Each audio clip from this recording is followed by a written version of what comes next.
गणेशाय नमः. सार्थ श्री ज्ञानेश्वरी. माऊलींच्या चरणी माझे साष्टांग दंडवत.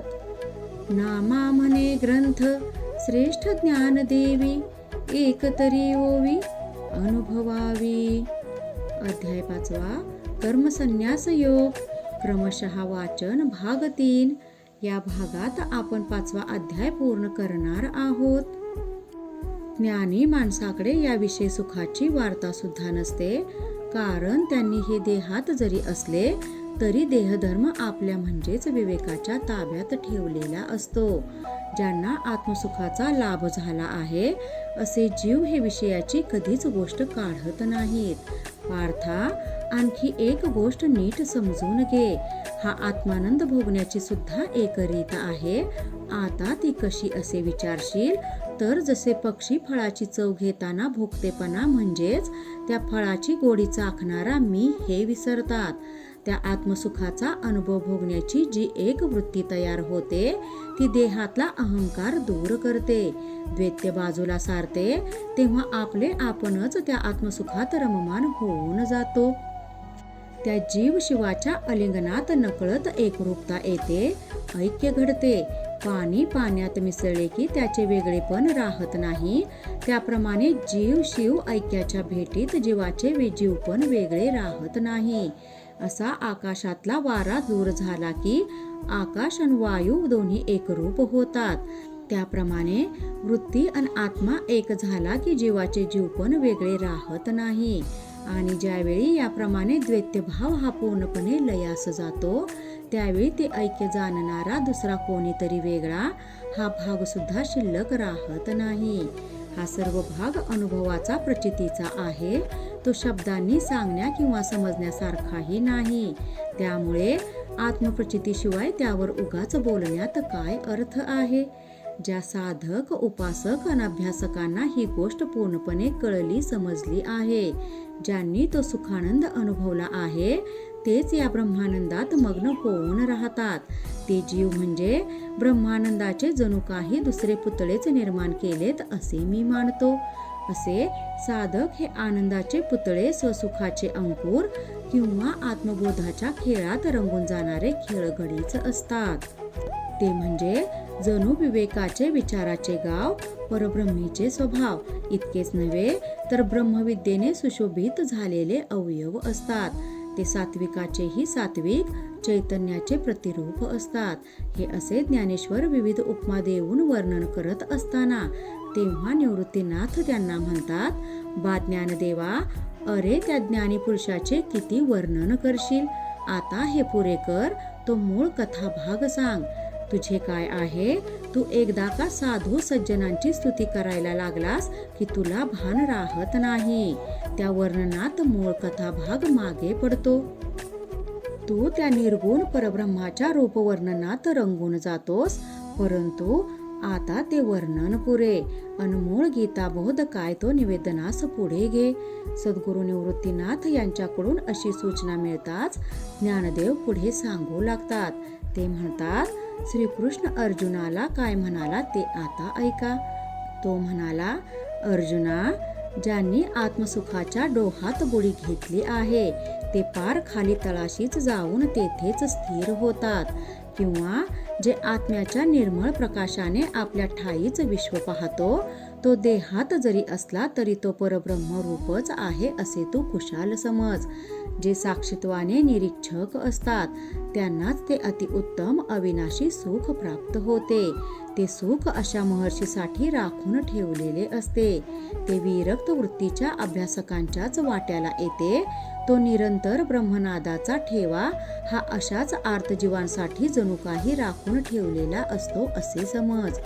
ज्यांनी आपले मन हे विषयापासून मुक्त केले आहे, जे खऱ्या अर्थाने विवेक वैराग्याने वृत्तीपासून जागे झाले आहेत, ते लोक परत तिथे रमत नाहीत.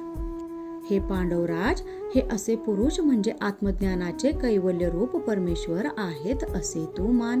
आता तू जर मला ते देहात असताना सुद्धा असे ब्रह्मवासी कसे झाले असे विचारशील तर त्याबाबतही मी तुला आता जो भाग साक्षेपाने सांगतो तो तू ऐकून घे.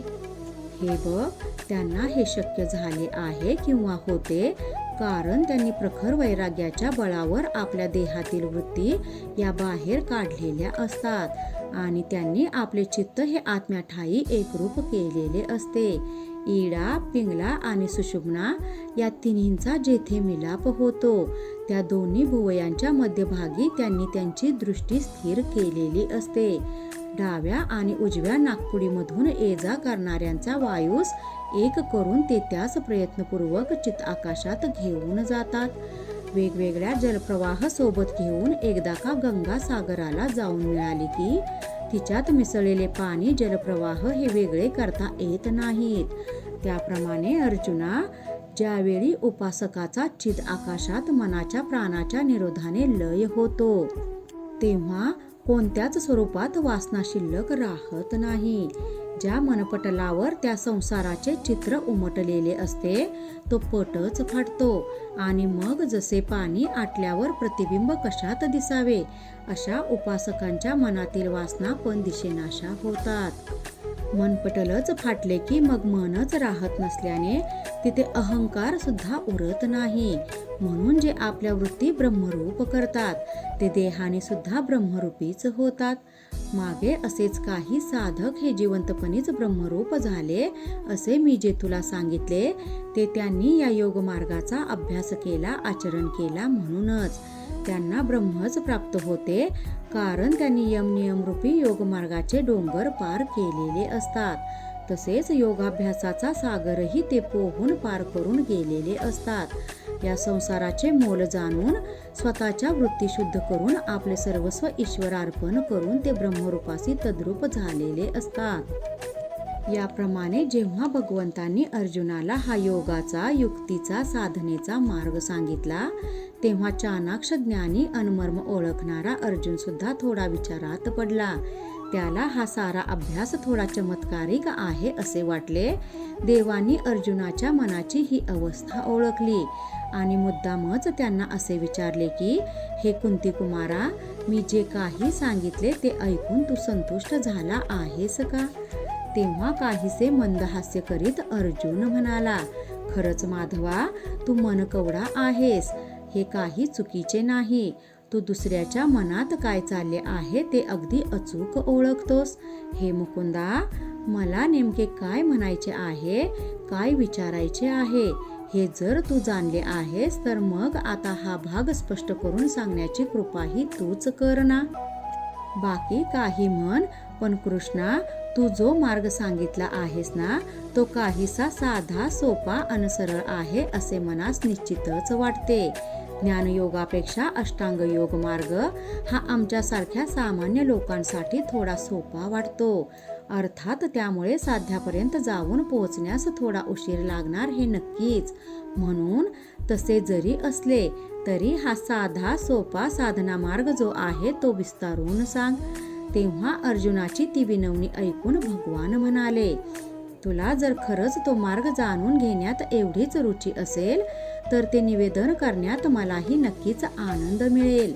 असो, आता तुला जे हवे ते सांगतो ते नीट ऐक. वत्सा, तू जर खरोखर तो मार्ग जाणून घेणार असशील, त्याप्रमाणे आचरण करणार असशील तर ते ज्ञान तुला मुक्तपणे देण्यात मी तरी कमतरता का करावी? श्रीकृष्ण म्हणाले. तो भाग सांगताना ज्ञानेश्वर महाराज म्हणतात, इथे मला त्या दोघांच्या मध्ये माता आणि बालकाचा भाव दिसतो. मातेचे चित्त आणि आवडत्या प्रिय बालकाचे निमित्त झाले तर तिला मातृप्रेमाचा स्नेहापूर का येणार नाही? त्या नात्यातल्या प्रेमाला कसे आणि कोणत्या शब्दात व्यक्त करावे?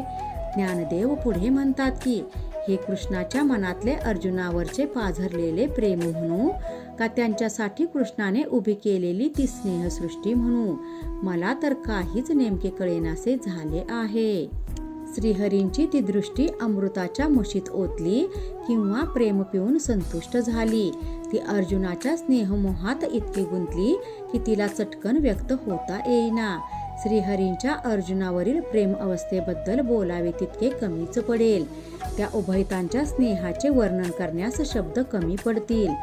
पुढे ते असे सुद्धा म्हणतात की खरोखरच ज्या ईश्वराचे आणि त्यांच्या कृपेचे मोजमाप करता येणार नाही त्याबद्दल अधिकतेनं बोलणेच बरे. पण एकूण मागील सर्व गोष्टींचा विचार करता असे लक्षात येते की श्रीकृष्ण परमात्मा हा त्या भक्तराज अर्जुनाच्या मोहात फारच गुंतला आहे. म्हणूनच की काय तो अनेक गोष्टी मोठ्या प्रेमाने समजावून सांगतोही आणि ऐक ऐक असे त्याला प्रेमाचा आग्रही करत आहे. भगवान त्याला म्हणतात, बा अर्जुना, हे बघ, ज्या प्रकारे तुझ्या मनाला संतोष होणार असेल त्या त्या प्रकाराने मी हे बोधामृत तुला पाजण्यास तयार आहे. त्या योगाला काय म्हणतात, तो कसा आचरायचा, त्याचा उपयोग काय, त्याचे फायदे कोणते, हा सर्व भाग मी तुला सांगतो. तसेच त्यांचा अधिकारी कोण होऊ शकतो ते सुद्धा मी तुला सांगेन. या संदर्भातले सर्व निवेदन मी तुला जेवढ्या प्रेमाने सांगेन तेवढ्याच आर्तपणे तू ते श्रवण कर. असे म्हणून अर्जुनाचे चित्त पुन्हा एकवार आपल्या बाजूला वळवून घेत असताना भगवान त्यास सांगू लागतात. निवृत्तीनाथांचे शिष्य ज्ञानेश्वर महाराज म्हणतात की सुजन मायबाप हो, तोच दोघांमधला स्नेहसंवाद मी आता तुम्हाला पुढील अध्यायात निवेदन करीन. इथे श्री ज्ञानदेव रचित श्री ज्ञानेश्वरी अर्थात भावार्थ दीपिका या ग्रंथाचा 5वा अध्याय पूर्ण होतो. कृपा त्या ज्ञानेश्वरीची, करून घ्या शुद्धी भक्तीने अंतरंगाची. रामकृष्ण हरी. गीता भागवत ज्ञानेश्वरी.